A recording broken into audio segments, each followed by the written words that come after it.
Okay, so today we're going to be working with version 2 of the component, and we're going to address the shortcomings that I've identified. And these include, number one, the missing thumbnails. When you first bring up the application in PhoneGap, there's certain thumbnails it will not display, so we're going to address that. We're also going to put up a wait dialog anytime an AJAX callback occurs so that the user gets some feedback that we're communicating with the server. The next thing we're going to do is we're going to hold off on switching to the detail view panel until all of the data has been received, and that way you won't see the previous image in the panel and you won't see the data paint in the panel. The other thing that we're going to do is we're going to display a modal alert when the connection toggles from online to offline so that the user knows the device is toggled to an offline state or an online state. The next thing I'd like to do is verify that the device is online and that the Alpha server is available before making an AJAX callback. That way we don't waste time trying to make a callback when the server's unavailable. The next thing I'd like to do is update the list when the user fires up the application. And what we'll do is verify that we've got communication with a server, we're online, and we're going to go ahead and update the list so that all of the most recent data is displayed in the customer list, and that will include updating all the thumbnails. And next, we're going to add the ability to refresh the list from a button so that if you want to update it at any time, you can just tap on a button and that will update the list. So we've got quite a bit to do, and we'll just go through them one at a time and add this functionality. So step one is to deal with the missing thumbnails in the customer list. So let's go into the customer list, go into the list properties here. And what we're going to do is look at fields, look at the image thumbnail, and what we want to do is embed the images into the HTML. So all you got to do is check this box right here. Now what it's going to do is when we package up this component, the images will be stored as base64 encoded within the list itself. So it increases the payload on the download, but in this case, essentially the initial download becomes part of the PhoneGap application. So we really want to see those images. So all you need to do is check that, and that resolves that problem. The next thing that we'd like to do is display a wait message whenever an AJAX callback occurs. So we'll go into the client-side events, and we'll go to the can AJAX callback event, and what we're going to do is display, we're going to use a show wait message method of the dialog object, and we're going to display a custom message. That message is defined in an object. Now, since I only want to create that object one time, if we look at the uninitialized complete event, I'm defining the object here. So here we attach the underbar wait message object to the dialog object, again keeping our namespace nice and clean, and then we add a message property to that, and when we go back to our can AJAX callback, that's where we're going to go ahead and display that message. Now we'll need to bring that message on down when the callback completes. So if we look at the after AJAX callback complete occurs, we're going to hide that message, and of course if the callback fails, we'll go ahead and do the same. Also on the on AJAX callback not available, we're going to go ahead and bring up a short message.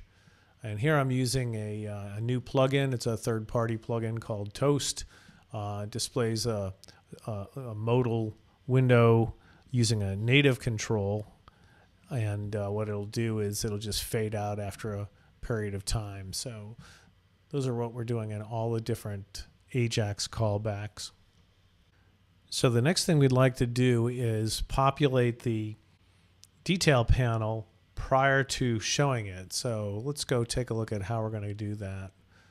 If we jump into the controls here, and we take a look at the customer list and we look at the events, what we're going to do is, instead of the panel going active, which was previously what was here, we're just going to set a flag.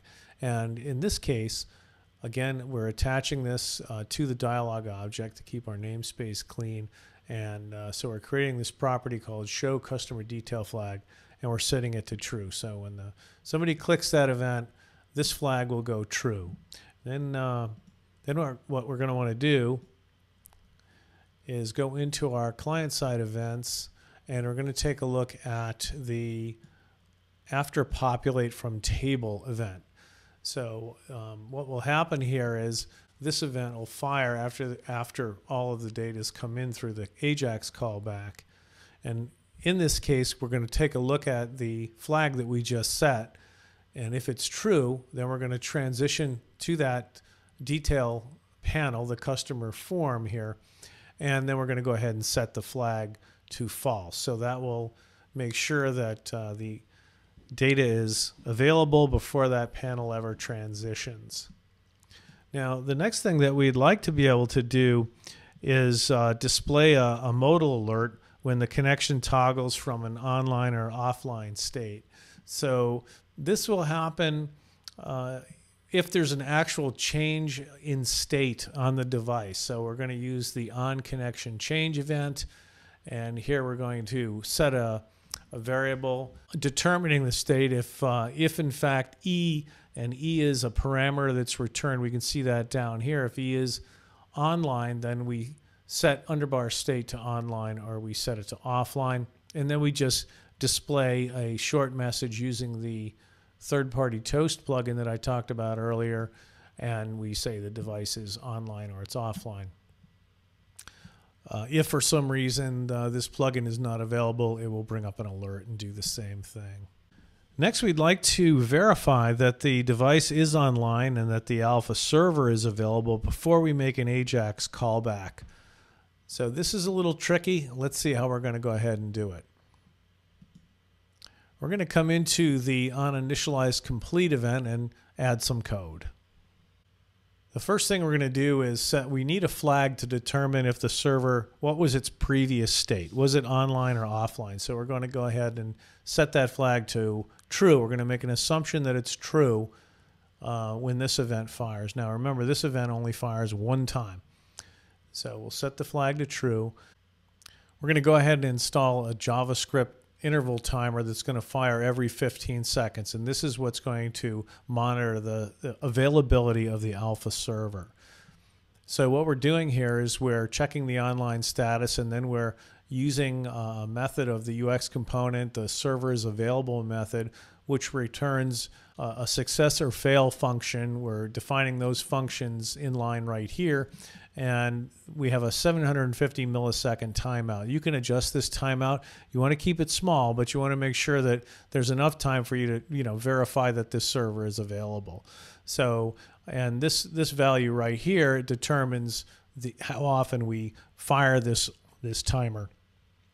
15 seconds is pretty reasonable. You don't want to make that too small, because you'll have every device will be calling back to the server. Even though this is a small little hit on the server, of course they all add up. So this timer every 15-second fires, and it just determines, is the Alpha server available, yes or no, and it sets the server online flag to that state. Moving on down, so that timer gets installed, and then what we want to do is we want to make sure that we want to determine, can we update the list? Because that's another thing we like to do, is refresh the list when we first fire the app up.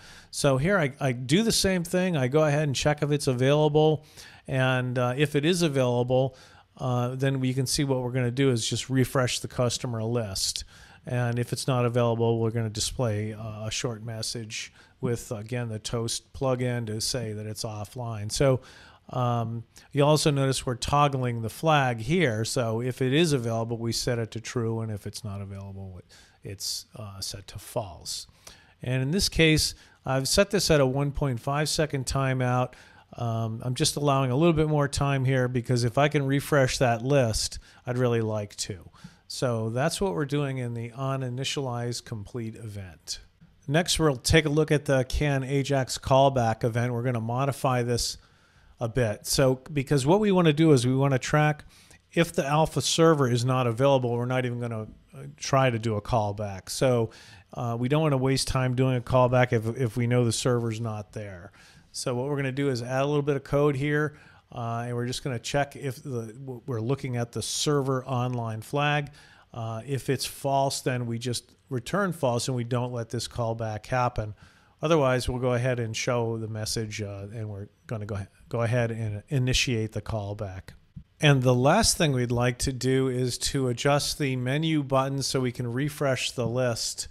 And that's on the drop-down menu on the left side. So what we're going to do is go to the menu list over here. We're going to go to the list properties. We're going to just take a look at the list events here. And we can see on click, what we're doing is calling, using a function called call menu item. And then we're passing in what was selected. So let's go take a look at the JavaScript function that's doing that. In this case, so we see call menu item here.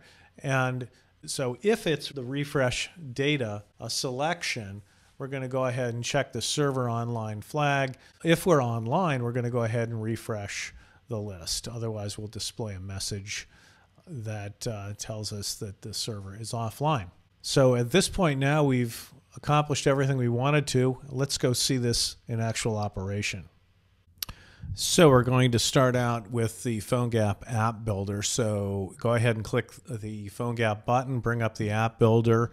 If you're in the same project, the previous lesson was using the lesson 16 _start PG component. We're going to change that to the component that we've been editing, which is the V2 version. Go ahead and bring that up. The only thing you have to add here is we're going to be using another third-party plugin called Toast. Check that off, save and upload to PhoneGap build. And once the build completes, we'll go ahead and scan in the QR code to install the app on our phone.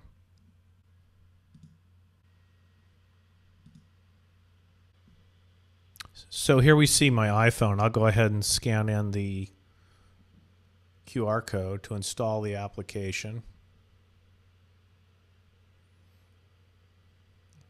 I have a previous install, so it'll overwrite that. Okay, and let's bring the app up on our phone. You'll see it refreshing the list because it determined that the device was online and the Alpha server was available. Now, when we go ahead and transition to pick a customer and transition in another panel, you'll notice that we don't see the previous image. So it's working very nicely, and the user experience is just that much better, which is, this is really all about providing a great user experience. So our behavior is exactly what we had anticipated. Now we can also refresh the list with our refresh data button. It initiates the callback and would refresh the list. So notice when we load it, I'll go ahead and we're going to we'll just close that application out, and I'm going to go ahead and we'll just fire it up again. So you'll notice that the icons appear, it refreshes the list, so we got the latest data, and it's behaving exactly the way we would like. Now I'm going to go ahead and turn the Alpha server off, so let's just go ahead and do that. I'm going to shut the server down, and now what's going to happen is remember there's a timer running every 15 seconds, so I'm just going to pick a row here, and notice that so the timer had already fired, and so now we're not even making a callback when I tap this row.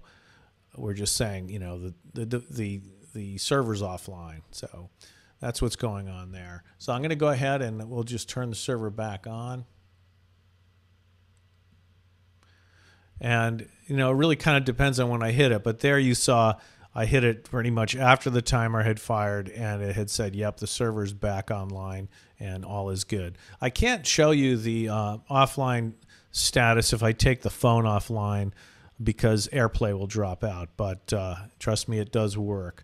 So we were able to do a lot of interesting things here. We're able to bring the thumbnails into the HTML so that they display when the app comes up. We were able to intelligently update the application. You know, is the device online? Is the Alpha